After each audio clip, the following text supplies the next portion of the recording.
Well, if you ever have to change a starter on a Yamaha Nitro, there's a lot of things you have to do. And you pretty much have to tear this whole sled apart.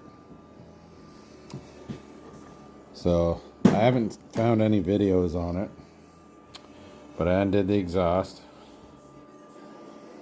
and take all the panels off, unbolted the oil pan, and you gotta take the air box out and everything, because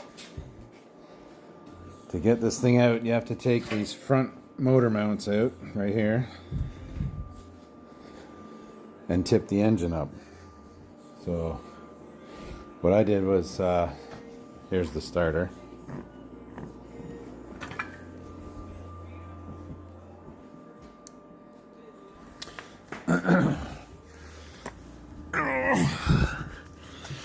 You have to get it out of this gap because it goes up in there.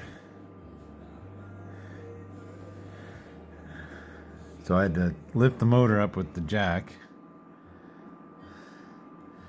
in order to give it enough room to drop that starter out. Otherwise you're not getting it out because you can't move this heat exchanger. So, since I couldn't find a video about it, I figured I'd tell you. You can do it. Removing those motor mounts, the airbox, the exhaust, and just have everything out of the way. I disconnected the rad. I probably didn't have to, but I did just to get the airbox out. And you have to take the steering shaft off to get the airbox out. And I took the front nose off just so I could check everything, and I changed my relay. So what happened was, I was on the trail, I shut it off, I went to start it, it wouldn't start, so I jiggled some wires and that, and then finally got it to catch and start, and I got it home. And then it wouldn't start after that, it would just click. So I bought a new starter solenoid right here, put that on. I put the updated relay that's not supposed to freeze, put that on, and I bought a brand new battery. And when I turned the key, it just click, click, click. But if I turned the clutch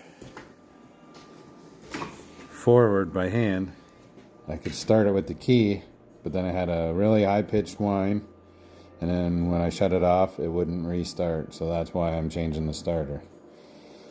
So, I'll let you know what happens once I get my new starter. It comes in tomorrow, so I'll be getting at it at some point. But that's what you have to do to get the starter out of one of these. And that's without disconnecting any coolant lines. And you do have to take the oil filter off for it to fit out. So, that's where I'm at.